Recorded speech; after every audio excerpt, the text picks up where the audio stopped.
Hello student, welcome to business institute channel. आज हम शुरू कर रहे हैं बेटा क्लास 11th का चैप्टर नंबर 1, जिसका नाम है मापन व विमीय विश्लेषण। वैसे इससे पहले एक और चैप्टर होता है जिसको आप चैप्टर 0 मान सकते हो, और जिसको हम कहते हैं भौतिक जगत, है ना, फिजिकल वर्ल्ड। वो काफी बेसिक सा चैप्टर, उसमें मेनली डेफिनेशन दे रखी है छोटी छोटी, उसको आप पढ़ के समझ जाना। ठीक है। और वैसे एक होता है हमारा basic mathematics, but basic mathematics हम इस चैप्टर के बाद करेंगे। ठीक है बेटा। आज हम शुरू कर रहे हैं मापन और विमीय विश्लेषण, तो स्टार्ट करते हैं।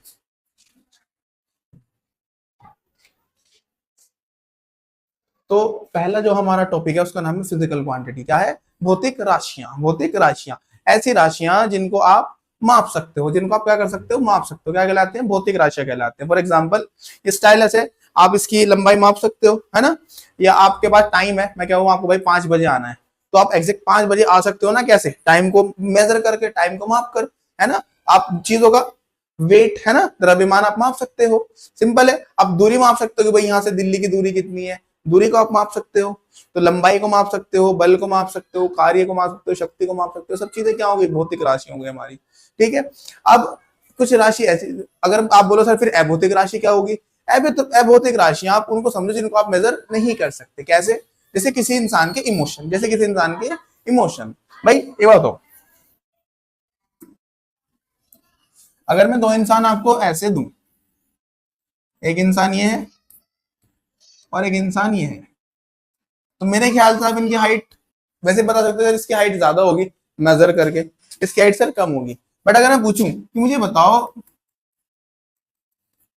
इन दोनों में ज्यादा गुस्सा कौन है, इन दोनों में ज्यादा गुस्सा कौन है, तो क्या आप मुझे बता पाओगे? क्या मैं बोलूँ कि इन दोनों में ज्यादा सैड कौन है, ज्यादा दुखी कौन है?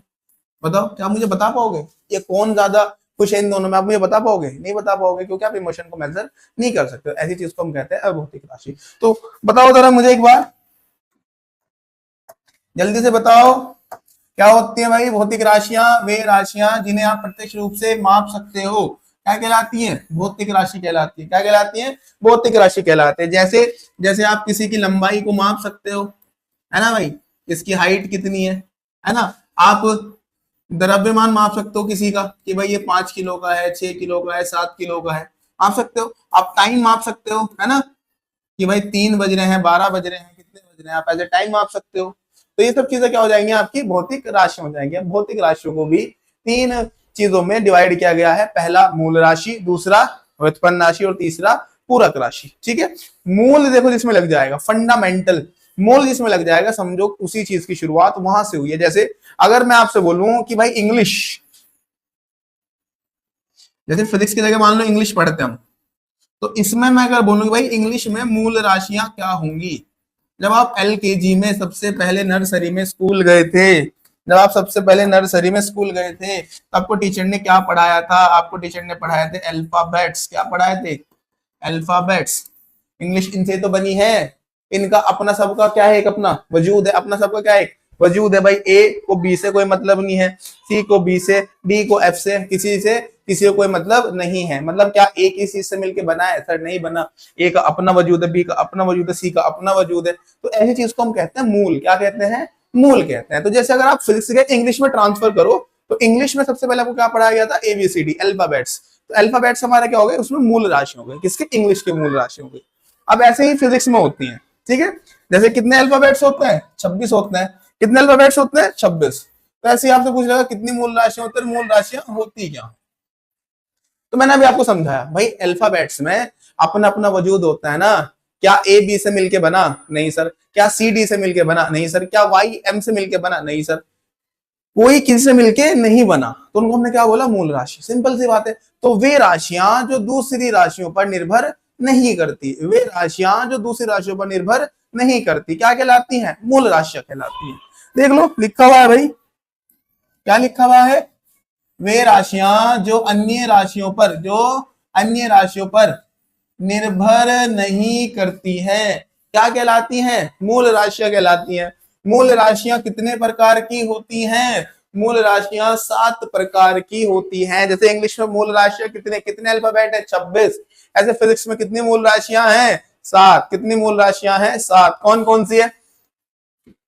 द्रव्यमान, लंबाई, समय, ताप, धारा, ज्योति तीव्रता और पदार्थ की मात्रा।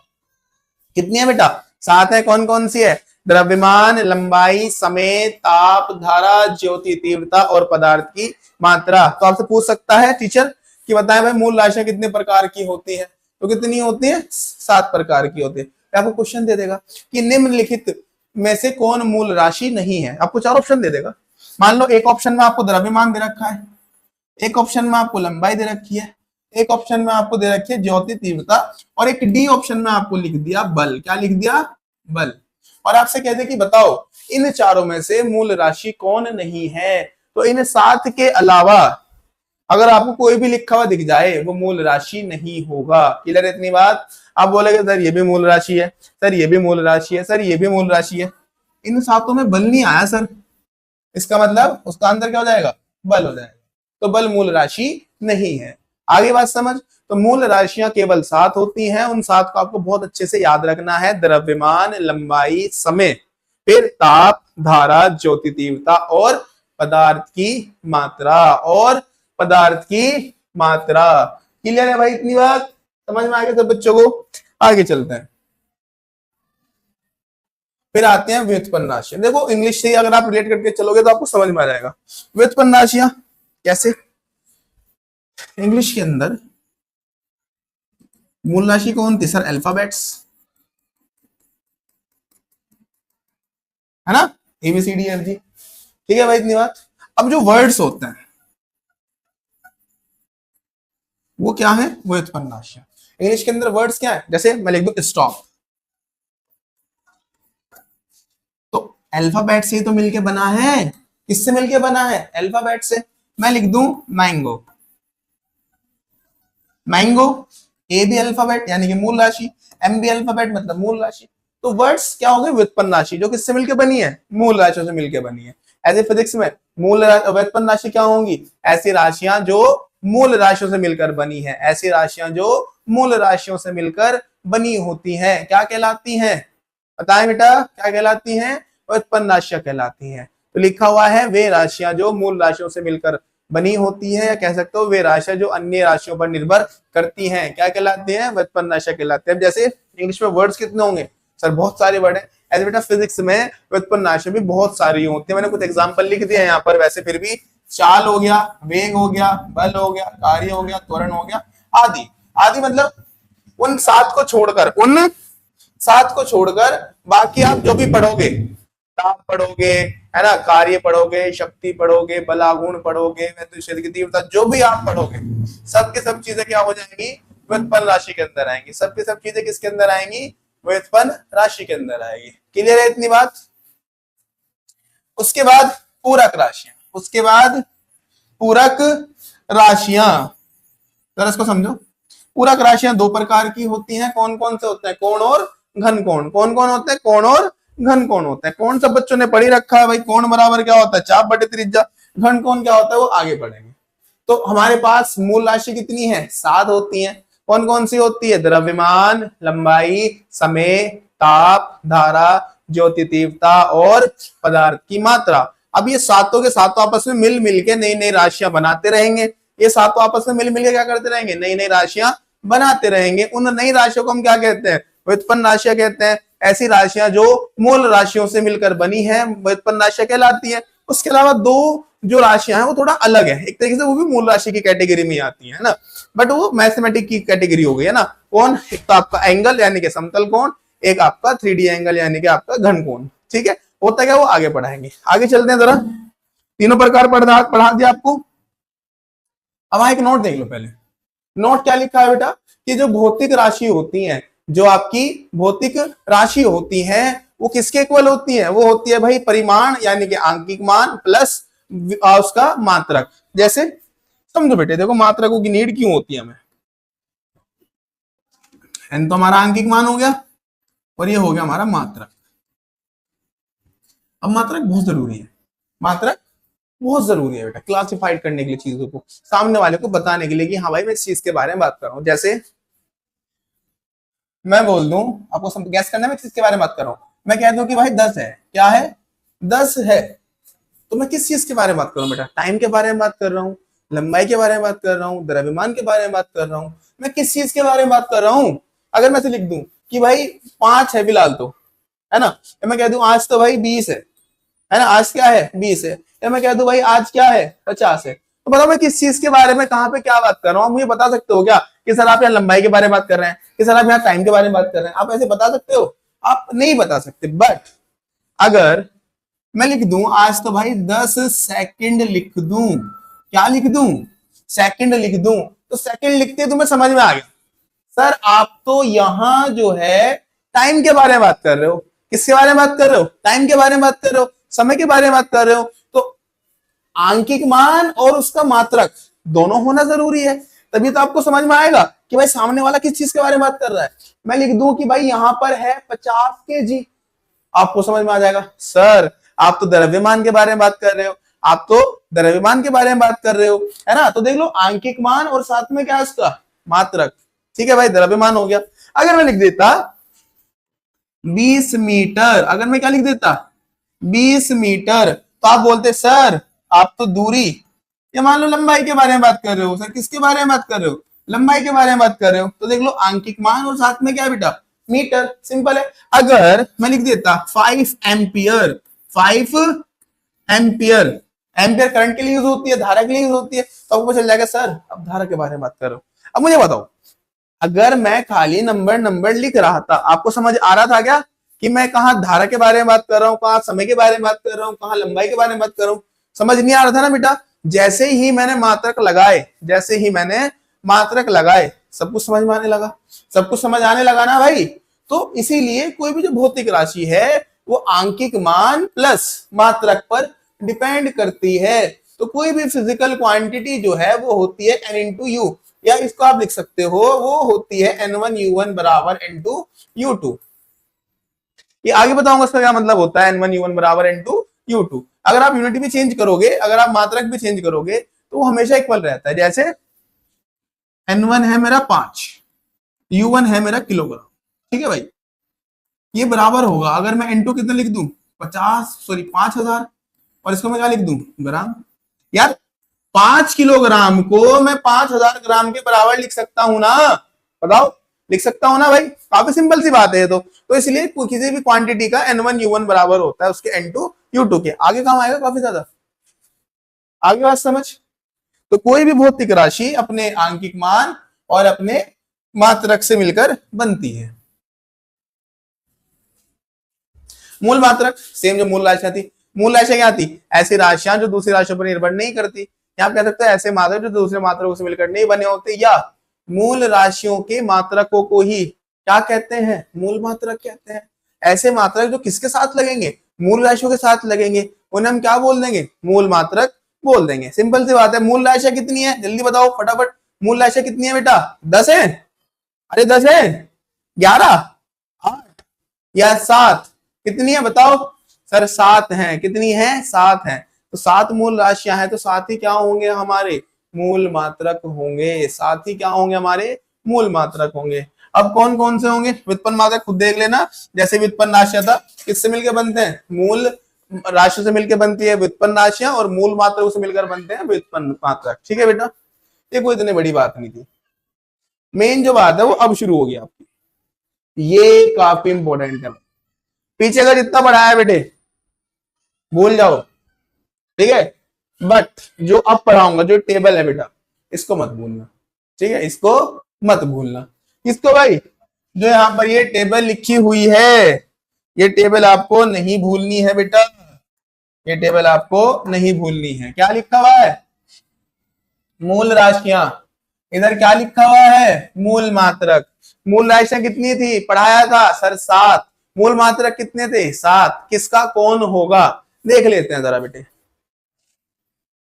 द्रव्यमान का मात्रक किलोग्राम, याद रखना है बिल्कुल, ठीक है। तो द्रव्यमान जो है मास जो इसको हम किसमें मापते हैं? किलोग्राम में मापते हैं। शॉर्ट फॉर्म में मैं केजी लिखूंगा हमेशा उस चीज को। लंबाई को बेटा किसे मापते हैं हम? सर मीटर में मापते हैं। समय को किसे मापते हैं? सर सेकंड में मापते हैं। अगर वो आपको देगा समय मिनट में दे दे, घंटे में दे दे, आपको उसको सेकंड में कन्वर्ट करना है। इसका मतलब ये है ताप को क्या में मापते हैं आप? केल्विन में मापते हैं। धारा को क्या में मापते हैं बेटा? एम्पियर में मापते हैं। ज्योति तीव्रता क्या में मापते हैं? कैंडेला में मापते हैं। देखो कुछ बच्चों को ज्योति तीव्रता के बारे में समझ, भाई द्रव्यमान वेट की चीजें हो गई, सबको पता है। लंबाई है ना, दूरी चौड़ाई ऊंचाई सब लंबाई के अंदर आती है, सबको पता है। समय पता है, ताप भी समझते हो, टेम्परेचर कोई गर्म है ठंडा है वो चीज भी आपको पता है। धारा भी आपको पता ही है भाई, चार्जर सबके पास आते हैं, मेरे पास 3 एम्पियर का चार्जर है, 2 एम्पियर का चार्जर है, ऐसे लिखा होता है। ज्योति तीव्रता का मतलब होता है ब्राइटनेस। ज्योति तीव्रता का मतलब क्या होता है? ब्राइटनेस। अगर ब्राइटनेस ज्यादा हो गई, अगर ब्राइटनेस ज्यादा हो गई तो तीव्रता ज्यादा है, और अगर किसी की ब्राइटनेस कम है तो तीव्रता कम है। सब ब्राइटनेस मेजर करते हो, है ना। और ये आप केमिस्ट्री में पढ़ ही लोगे। पदार्थ की मात्रा, इसका मात्रा क्या है? मोल। इसका मात्रा क्या है? मोल। तो मूल मात्रा कितने हमारे पास? 7 मूल मात्रा के। कौन कौन से? Kilogram, metre, second, kelvin, ampere, candela और मोल। आ रहा है सब बच्चों को समझ? भाई ये टेबल बेटा आपको बहुत अच्छे से याद रखनी है, सारा खेल इस टेबल से ही है। आई बात समझ? इनको आप एसआई मात्रक भी कह सकते हो, इनको आप एसआई मात्रक भी कह सकते हो, मूल मात्रक। ठीक है, सेम ही रहते हैं, कोई इतना बड़ा सीन नहीं है। 7 होते हैं आपके पास। कितने होते हैं? 7 एसआई मात्रक होते हैं आपके पास। ठीक है भाई, इतनी बात सिंपल है, आगे चलते हैं।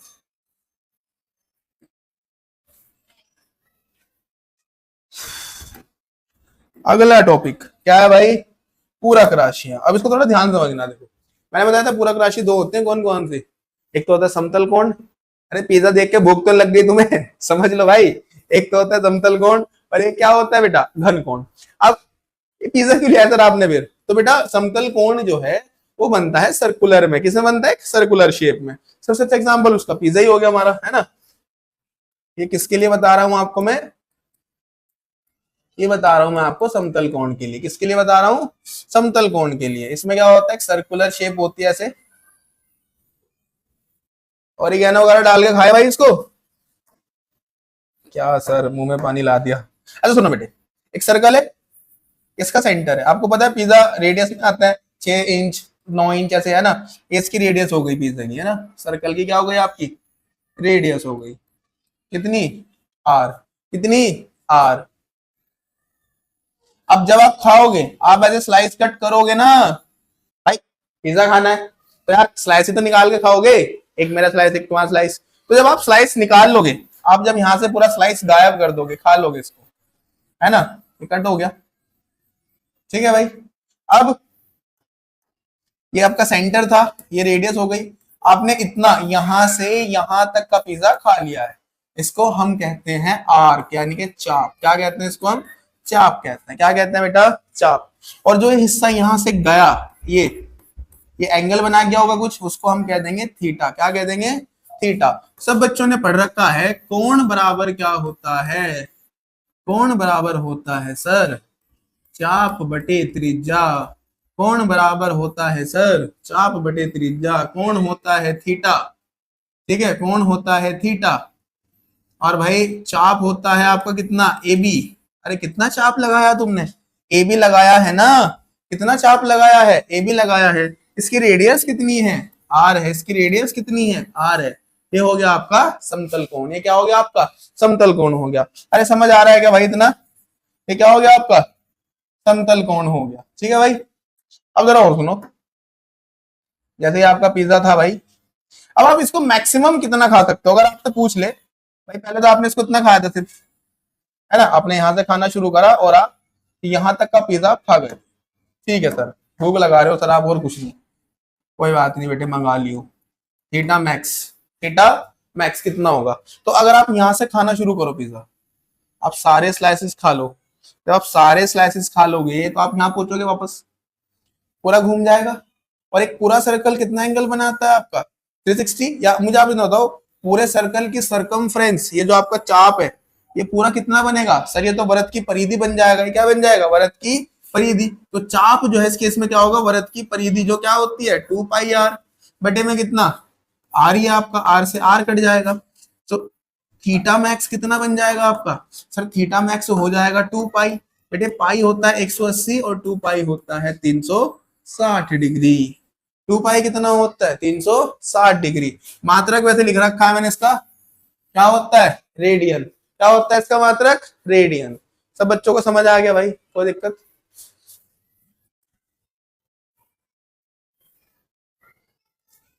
वापस से क्यों बनाया सर, अभी तो पढ़ाया था बेटे, पिछली बार हमने डिस्कस किया था क्या, समतल कोण।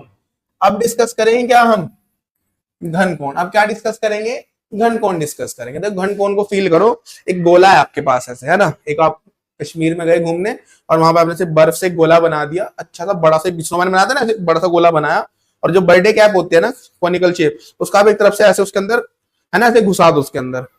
इमेजिन कर रहे हो ना भाई, एक गोला था तुम्हारे पास, उस गोले में तुमने क्या करा, अरे नहीं भाई, नहीं नहीं, एक गोला था, उस गोले में तुमने एक तरफ से क्या कर दिया, ऐसे एक कोन को ऐसे इंसर्ट कर दिया।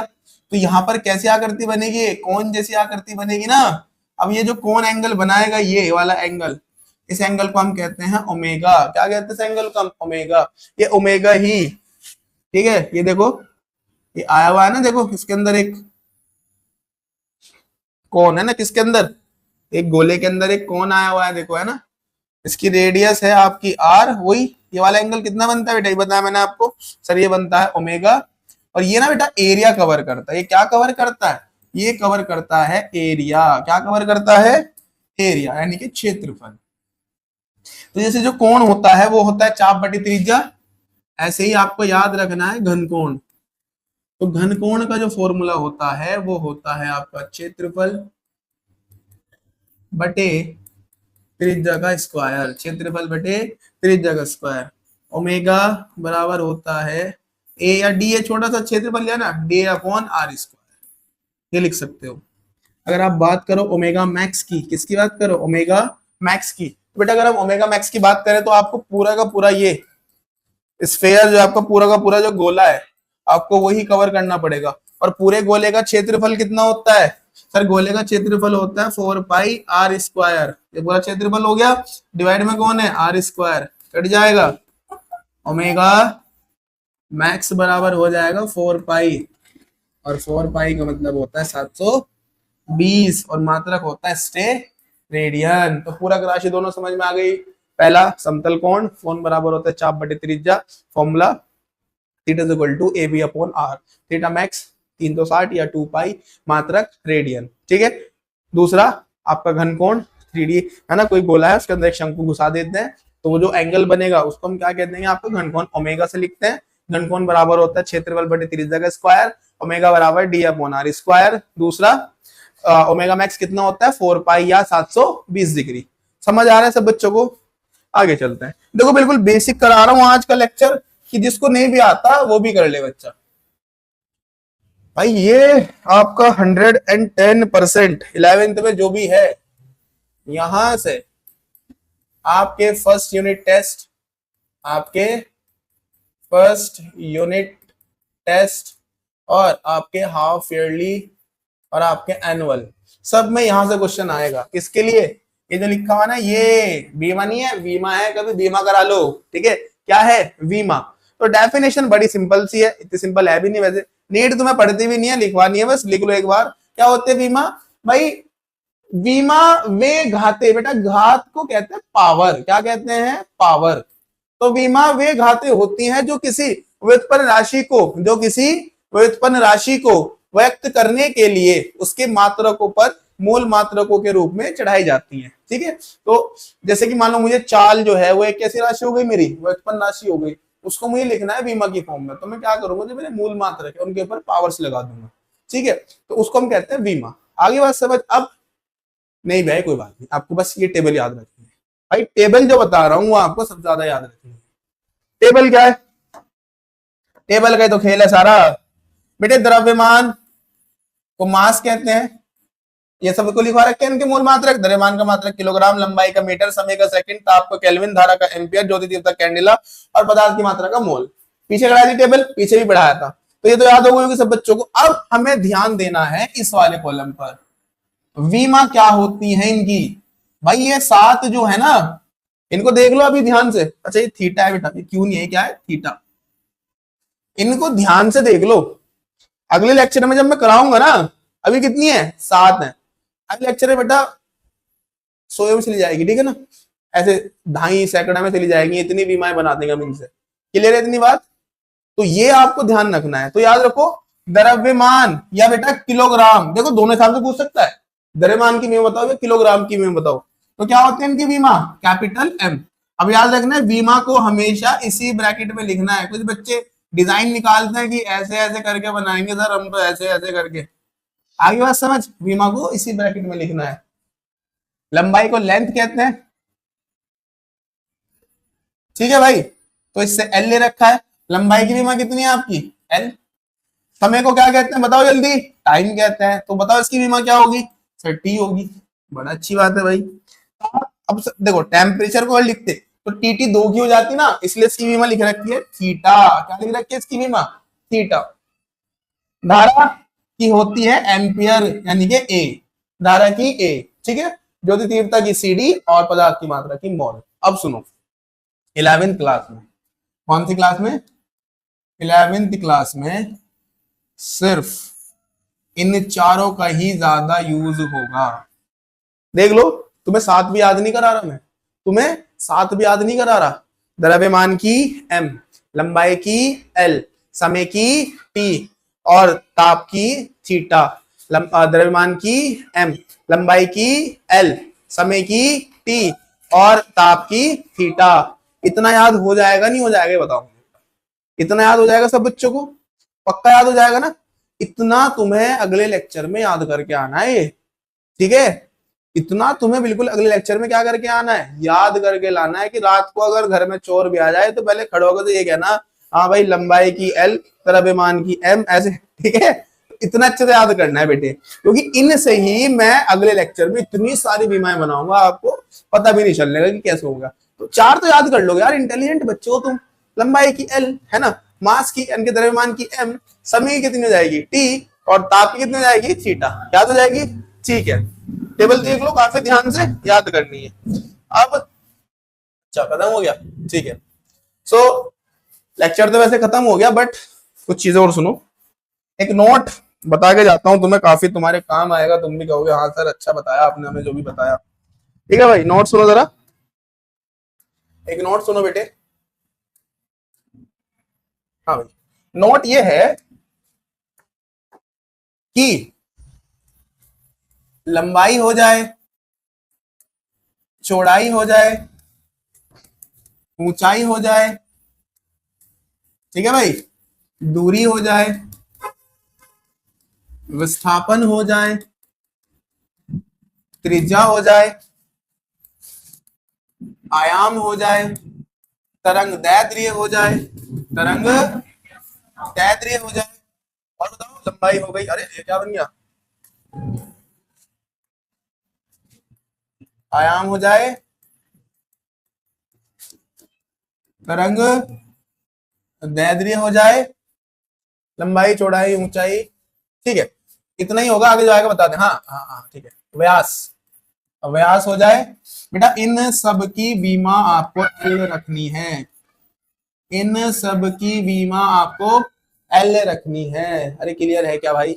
इनमें से अगर कोई भी तुम्हें दिख जाए उसकी बीमा कितनी रखनी है आपको?